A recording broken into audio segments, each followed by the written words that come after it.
We've got mail. It's Freaky Friday, and it is time for a training camp mailbag. What are you laughing about, Bill Landis? Your intros get better and better every time.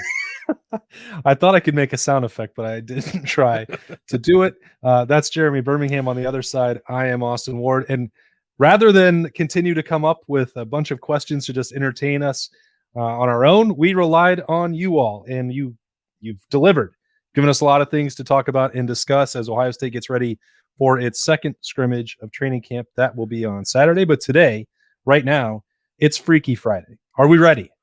Yeah, can we just start by saying we will not be able to watch the scrimmage, so please understand that ahead of time when people invariably comment asking, do we get to watch scrimmage, or, Saturday at 12:05 p.m., people asking how people looked, like we don't know yet.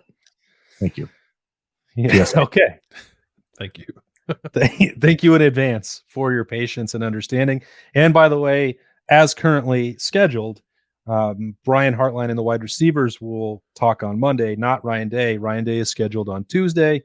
That would be one extra day without hearing about the scrimmage from the head coach.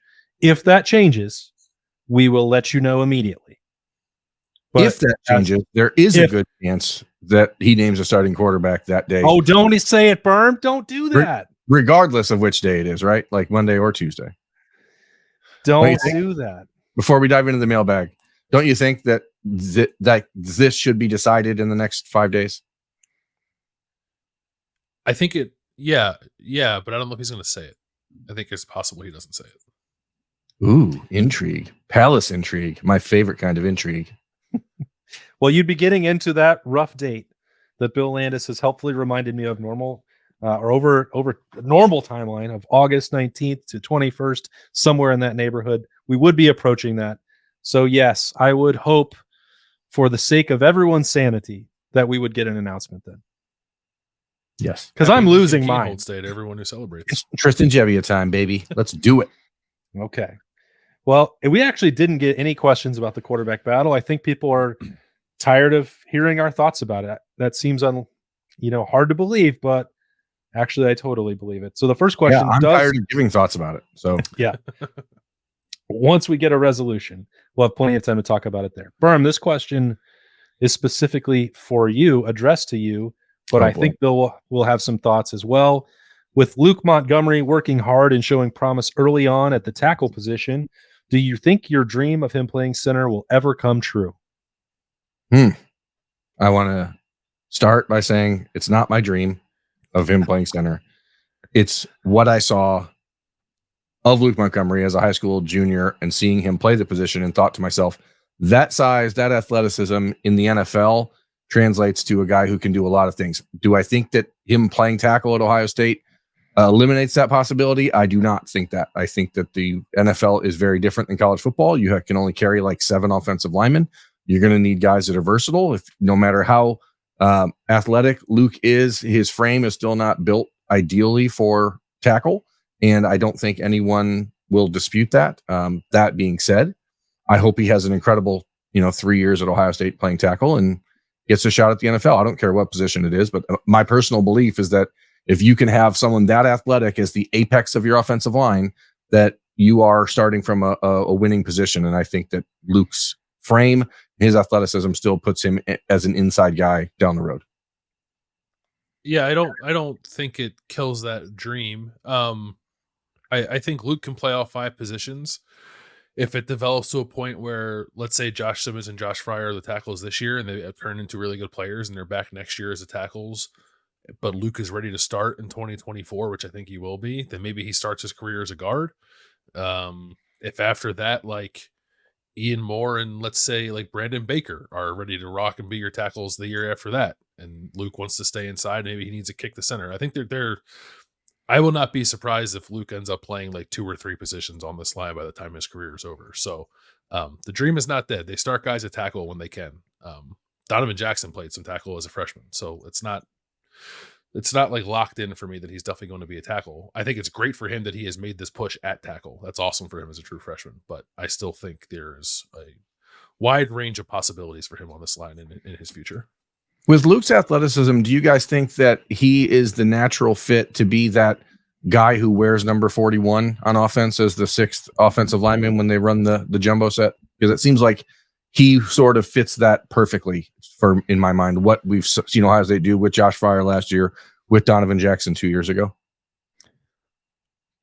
I would put the 41 on him, and the reason that I say that is not just because of his sort of versatility and that athletic profile that he fills, but also because if Tegra Shabola is the true 6th man, which in my opinion he will be, given his ability to play both guard and tackle, I don't think it makes practical sense to be peeling the 41 or whatever number they use on and off of him. I think you want Tegra to be ready to go in at a second's notice. And I'm not sure that Luke Montgomery in that pecking order, if we're also talking about maybe Enoch Vamahi or Vic Cutler along with Tegra, like, I don't know that. I mean, Luke may be in the too deep at tackle. I think he definitely is based on everything we're seeing and hearing, but I don't think that makes him like the 7th offensive lineman for Ohio State. So he could, I think that's my pick, where he would have a chance to get on the field and get some reps right away that would suit him a little bit better. And you can sort of narrow down the responsibilities for him to be good at. That's a good point about this swapping of the jerseys that I didn't think of, because someone asked me this on the board, and I said Tegra because he's just like a bigger, more powerful guy, I think, and that's like a purely run blocking position, although you can throw him a pass if you want to, just saying. But that does make sense. Yeah, and they didn't they encounter that like last year with Josh? Like they wanted to put him in the game and they couldn't do it because can't play guard with a jersey number that starts with 4. So I think it's either guy. I think you might see. Stupid, by the way. Haven't we got to a point in college football where any number goes? Like, who cares? It's really dumb. I think you could quarterback. See. Devin Brown's wearing number 33 for Pete's sake. Ohio State's quarterback could wear number 33 this year. Like, are we not over this? I would hope we can get to that place. I think you might see throughout the year both Tegra and Luke do some of that stuff, which is a cop-out answer, I guess. But it's integral for Ohio State to have multiple offensive linemen who can play multiple spots. Wow. He went there, folks. Another offensive line question. Yes. And this one is for Bill. I think it's not just because of your reputation as our offensive line guru. I think there's more intrigue and uncertainty and concern, worry from Ohio State fans about the offensive line than really any other position. I think that's why we spent so much time talking about it. I get it. But they would like to know, from what you've learned in camp, Bill, why is it an adjustment for Jimmy Simmons moving from right tackle to left tackle? How are they different from each other? Well, it's an adjustment because he's never played it. Right. Which we learned this week. He's literally never played left tackle. It's just harder for some guys to line up with a different hand in the ground and then step back with a different foot, and then probably more often not punch first with a different hand, depending on which side of the line you're on. Some guys can do it rather easily. Some guys, I think, end up being left or right side only because they just don't have the motor skills or whatever to be ambidextrous, I guess. But I've been thinking about this because I've been trying to maybe get inside the head of Ohio State's coaches a little bit to try to figure out why they might want to move Josh back to the right side and put Jimmy/Josh Simmons on the left side. And I was reading something like Mitchell Schwartz, who's a former NFL lineman and like now sort of an analyst. He was talking about that the distinction between left and right has sort of disappeared because it's more about matchups than it is always putting your best pass rusher on the blind side of the quarterback if you're a defense. But a lot of offenses are still like right-handed in the way they call plays, which means that they will still slide protection to the left side to protect that blind side of the quarterback. So it's usually more like 3-on-2 on that side. And then you have 2 1-on-1 matchups on the other side. So if you think of it that way, it might make sense to put the guy that you think is the better solo pass protector at right tackle. And I think at this point, I would say that Josh Fryer is probably the better solo pass protector of the two guys we think are going to start at tackle. And also, I think he might just be more comfortable on the right side for all the same reasons I said about Josh Simmons having an adjustment to make, all the body mechanics there. So I think that could be it. But I like generally, I don't think there's a tremendous difference in like the necessary skill set needed anymore to play either position. It's just a matter of comfortability. Comfort in reps. I mean, it's like anything you do.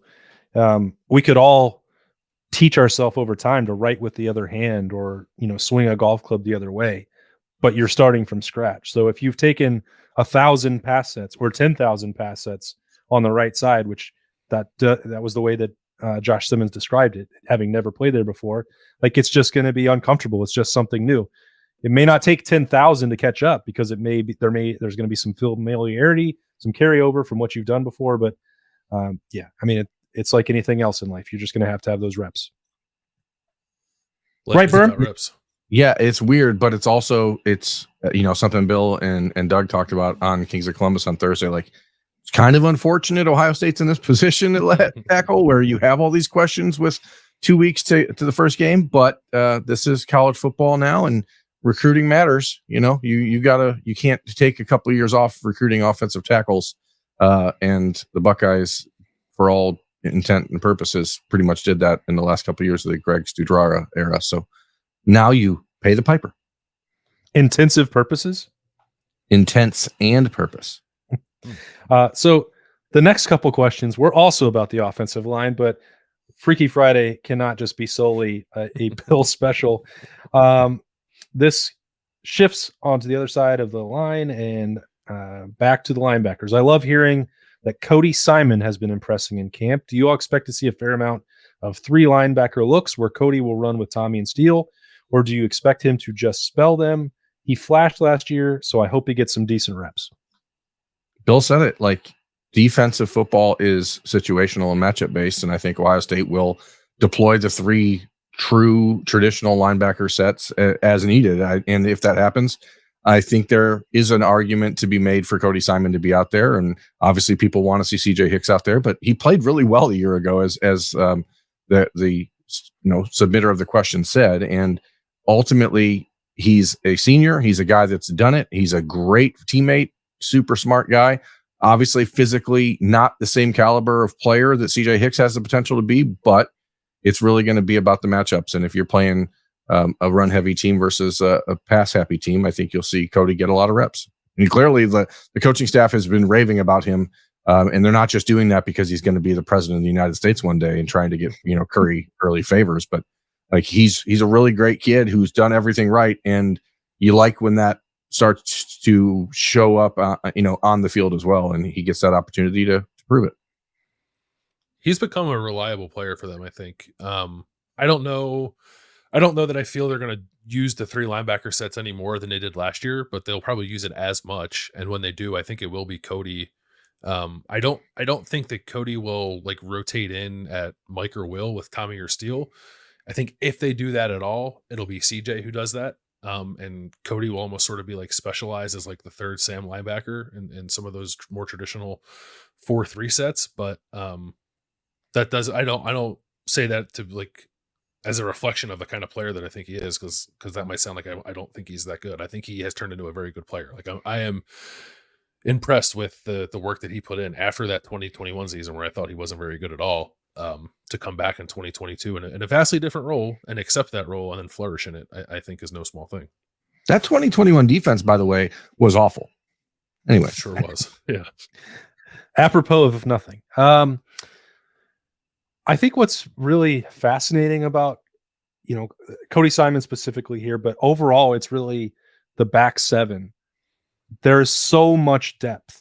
You haven't been able to talk about this coming up with different configurations and different personnels and play different matchups for Ohio State in this way in a long time, or at least maybe not ever since I've covered the team. Has it been like, well, you could play 6 safeties and there might be 5 linebackers, or here's a jack position. They're going to do this with different nickels. There's a lot of talent there. It's an interesting juxtaposition when you put it against the defensive line in the ends, where we talked about it on Thursday, Bill and I did with Snappy Jays, where it's like, it's not a huge amount of depth there. Like, you pretty much know what it's going to look like if they rotate, how they would do it, which people are going to be involved. I wonder how much that will actually come to fruition for Jim Knowles, because we saw Tommy and Steele at linebacker last year and Cody Simon in a reserve role, and that was it. You saw Ronnie Hickman stay out there, Lathan Ransom stay out there, Tanner McAllister stay out there, and that was it. Now that they have this flexibility, will Jim Knowles take advantage of that? I think that's one of the most fascinating answers that we'll get against Indiana in week 1. Like, how many people are legitimately going to play in that back 7? And I don't know the answer at all. Because it's weird, like Ryan Day again publicly stating he wants to see more rotation or less rotation up front. but I think most people want there to be more rotation on the back half. So you look at the Ohio State defense. I mean, now we're just going to go off on a tangent because that's what we do. But like you guys are talking about in snap judgments that you have essentially Kenyatta Jackson, JT Tumalo, Jack Sawyer, and Caden Curry. Like you can't leave out Mitchell Melton because he's a defensive end, and if there's a guy who I've heard as much about other than Kenyatta Jackson, it's Mitchell Melton. So like I think he's going to be in that rotation. But as you said, the amount of guys they have is why Ryan Day has been extremely excited about the defense. He talked about it multiple times during press conferences this fall already. Like they have more depth and more experience than they've ever had when he's the head coach. And so now the challenge becomes how do you figure out when to use it and where to shift guys in. But players like Cody Simon have to play. Mitchell Melton, if he's healthy, considering all of the stuff he's been through, like as all of the rave reviews we get, like he's got to find a way to be on the field. CJ Hicks has to find a way to be on the field. So like there may be less reps for guys, but they're going to be better reps. And I think that's the important thing. I think less reps is not a bad thing. To your point, Berm, like the guys who are taking up some of those rotational reps are probably better players than they've had in the depth in a while. And also too, if you can get everybody to the end of the season healthy and at their best, like that is a difference between winning a national championship and not. So if you have the thing that's frustrated me, and like I probably said this a few different ways a million times, when they treat everyone the same when they're not. But if everyone is at the same level, more or less, which it does feel like they probably have, I don't know, 17 or so defenders who can operate, or maybe closer to 20 or so defenders who can operate at a true Ohio State starter level, then you need to tap into that and get everybody to the finish line as best you can. Tap that. Tap it. Tap it. For the portal transfers, from what you've seen and heard about them, what grades would you give each of them to date, and how involved do you expect each of them to be this season? Ooh, that's a mouthful. Let's start with John Froman. John Froman. He's a starter. So there you go. Lock it up. I mean, let's just talk in general about the transfer class. And it does look to be like a home run at this point, but they haven't played any football for Ohio State yet. So obviously Furlman's going to be counted on as a starter in jest, as Bill's saying, but it's true. The long snapper ended up being pretty important for Ohio State in the last couple of weeks of the season a year ago when Bradley Robinson got hurt.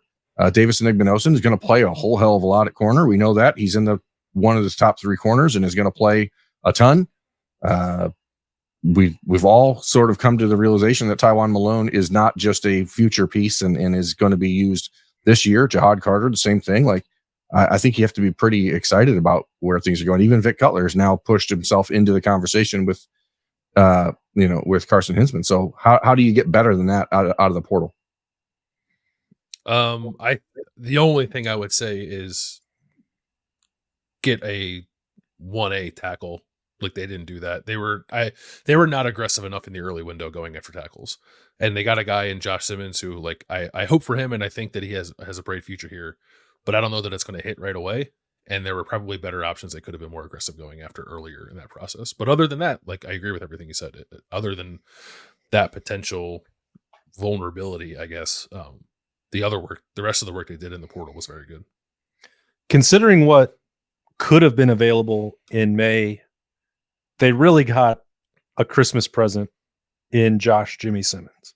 Like there was not enough movement post spring to like really address that. To your point, Bill, like the big swings that were out there, they came up short on tackle. The fact that Josh Simmons knew Justin Fry, was willing to make a move, sit out spring, miss all those workouts and stuff at San Diego State to bet on himself in the May window is pretty remarkable, and a stroke of good fortune, especially if what we're seeing and we go out to practices and Mahalski is not in that top two after really being at the front of the line throughout all of spring camp. Like this thing could have got a lot hairier than it really is right now, where I think that they do have 5 to 7 guys who can get the job done for Ohio State, with Josh Simmons being really a difference maker in that regard. Yeah, and we didn't even mention Lorenzo Siles, who lost his black stripe already, which is pretty fast for a guy who's never played cornerback before to come in and pick things up as quickly as he has. He understands college football and is going to be a leader, much like Sonny is. That's just the way that those Styles boys are. But it's a pretty darn good group for Ohio State. And the Buckeyes are still, even with an increased focus on the transfer portal are not going out to just bring in guys who aren't going to play. So the goal is to find contributors, not to go out and just fill roster spots, because they are, probably pushing that 85 no matter what. So those guys they go out and get, they have to have the ability to make an impact early. And in the case of someone like Josh Simmons or Taiwan Malone, like for multiple years. So I think we're going to see more of that moving in the future. I think the Buckeyes could be much more proactive in finding guys who have played 1 year of college ball and saying, hey, come here for your next 2 now that we've seen you on this level. Do you think, Bert, I wanted to ask you, because you kind of mentioned something on Talking Stuff on Wednesday night, I guess that was, that caught my attention about them being perhaps more aggressive in the earlier window. Like, I don't know, can you like expand on that? Because that was interesting to me. Well, I mean, the entire scouting department and recruiting department has someone dedicated to watching college football and watching college football players and saying, hey, who's a fit? So I think what you realize is that NIL being what it is, you're going to be spending money for players one way or the other. And it may make more sense to find those 5 or 6 or 7 guys every year that have proven track records at college, that have spent a year in a college weight program, because the road to being a contributor is much shorter for those guys. And quite frankly, as high school football recruiting becomes messier and messier, I think there's a desire on some people's part to pull back a little bit and say, hey, let's not get our hands in some of this stuff, because the people that have actually been to college and understand what truly goes on in a college program are much more likely to be adult about their decision-making process than people who have, as Urban Meyer would say, third uncles making decisions for them. It would have to, like Berman, it would have to come at the expense of the actual signing class, which I think is the point that you're trying to make, because you look, I can't remember who posted the numbers, but program with the least amount of attrition in the country, players leaving via the portal. Ohio State has the second lowest number of them in the country. I knew it was like the retention rate was really high for Ohio State. I did not know how it compared to everybody else. It had 9 in the last 2 years, and Oregon State had 7. Those were the 2 lowest totals. Like, players are still being taken very well care of once they get to Ohio State. They have all the support. They like everything else that's in place with education, competition, everything else. Guys don't want to leave. So, there has to be some give and take. If you're going to fit that where you want 6, 7 swings at it or bites at the apple in the transfer portal, like, the way that you would have to give that up would be with high school seniors. Yeah. And that's like one of those memes where the 2 fists are coming together and it's OSU. Nobody wants to leave. So that's what they always said. Yeah. I mean, no one wants to leave. And that's a testament to the culture that they've had. It's a testament to what Ohio State does to take care of these kids. There are players on this current roster who, we can look at and say, that guy's probably not going to play at Ohio State. And they knew that 6 months ago and decided, hey, I'm still going to stick around because I love this place. And so it's hard to be mad about that, but you will have to find a way to balance that out. If it is through the high school classes being smaller, or if it's being a bit more aggressive with processing players out of the program, which is not something you want to do. But again, we're in the new world of football, and this is what big boy games are all about. All right. Over unders. There are 4 that were sent our way, so we can take these quickly. 10 interceptions for Ohio State. Under. I think they'll get over that this year. I just think that's a lot. Well, I mean, what do you say? That's 10 interceptions. That's a little less than 1 a game. I'm gonna stick with under. I mean, they play Rutgers. Okay, that's true. Who's their quarterback now? Who cares? The kid from Kentucky. Yeah, the kid from Kentucky. He's a good player. I'm still going to stay last year. They had 11 last year, which I didn't without any from the corners. Okay, over. Yeah, I'm over now too. I didn't realize they had 11 last year. Yeah. Plus, they play Rutgers and they play Tua Tito. That's good for 8 picks right there. Tua Tito ripped them apart in November. Are you forgetting that? He did. Do you think that this team is better or worse than last year? I think they're better, but I can't believe I have to be the guy to defend the Tua Tito. He played pretty darn well against Ohio State and Michigan last year, and nobody else. I'm okay with that. I want the guy. He's a gamer. Oh no, a big gamer. Oh, big game Tua Tito. Okay, that's my new Twitter account at Big Game Tua Tito. It's just your burner to go out there and support Mike Loxley and the boys. My burner. He did it to himself. 2 pick sixes.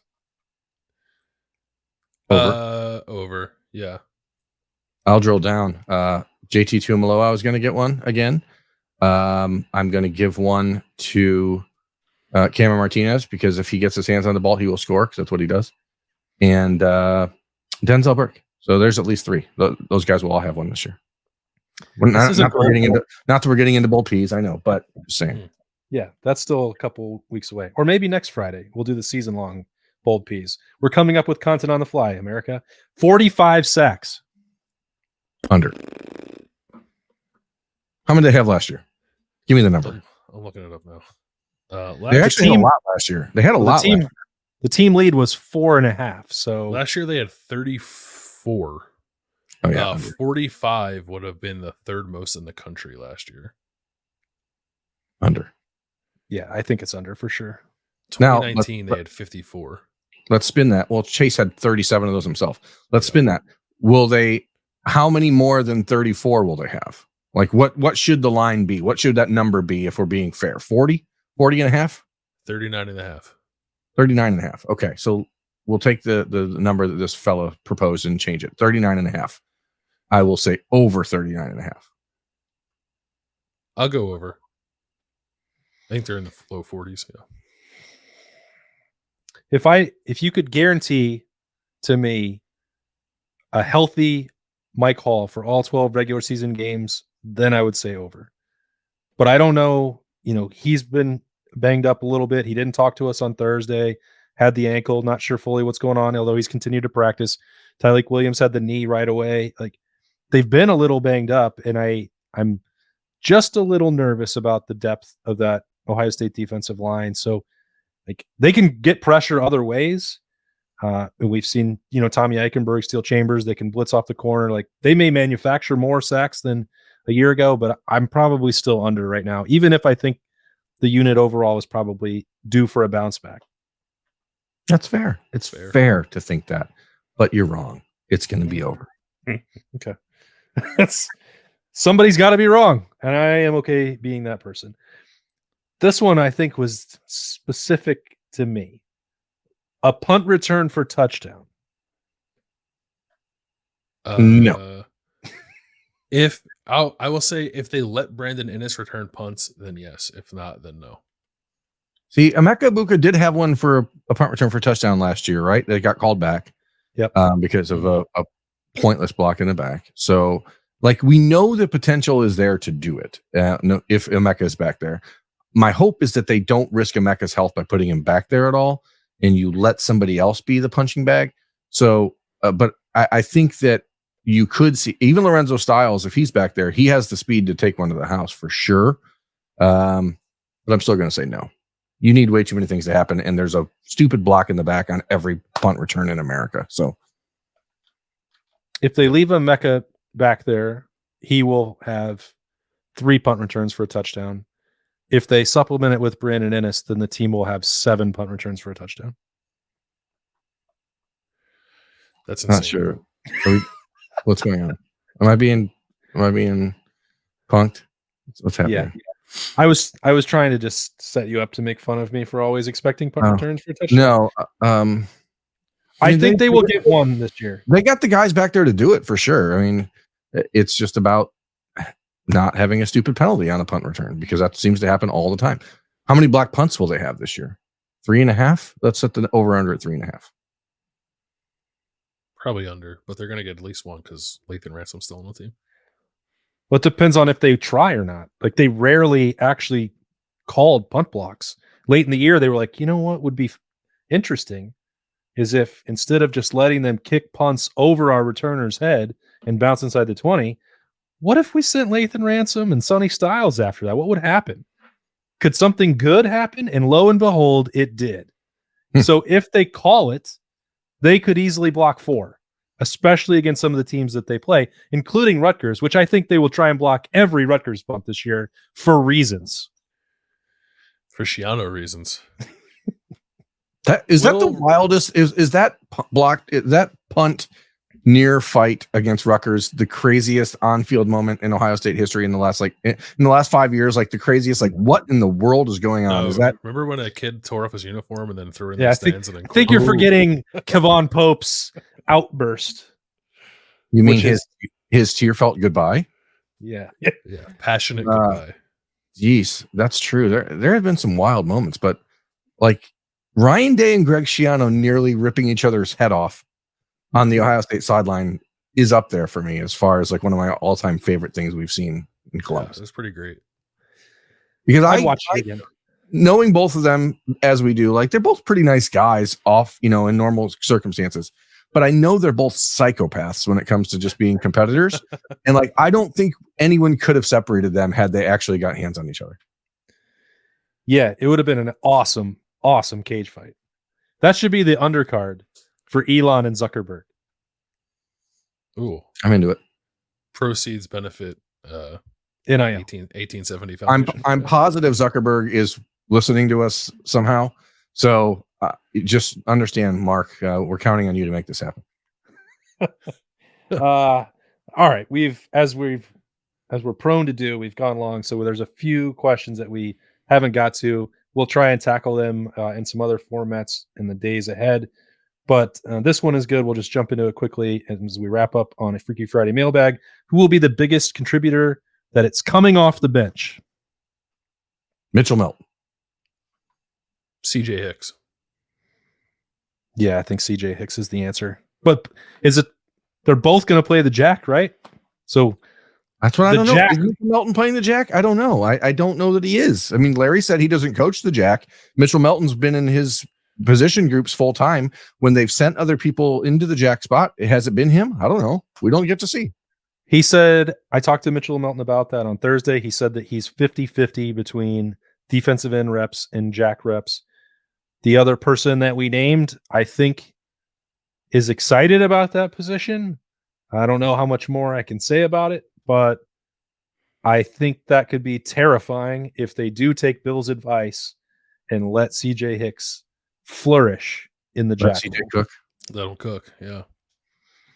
So we'll see. All right. That sacks. seemed easy. I'd have to change the sack number if that does play itself out, but we'll see. We appreciate all of you submitting those questions. I know that there's still more. We'll get to them, I promise, as we move ahead. We got 2 weeks and a day until Ohio State at Indiana. We can't wait. The training camp grind is wearing us down too, but promise to be a big week of content next week for the Buckeyes as they shift out of camp mode, start preparing. Berm said that they're going to name a quarterback on Monday or Tuesday. He's drilling down on it, so stay tuned for all that. And we'll be back with more Podcast Daily, Roosters, Snappy Jays, everything next week on the podcast. Thanks again. Have a great weekend. For Bill and Berm, I'm Austin. We'll talk to you later.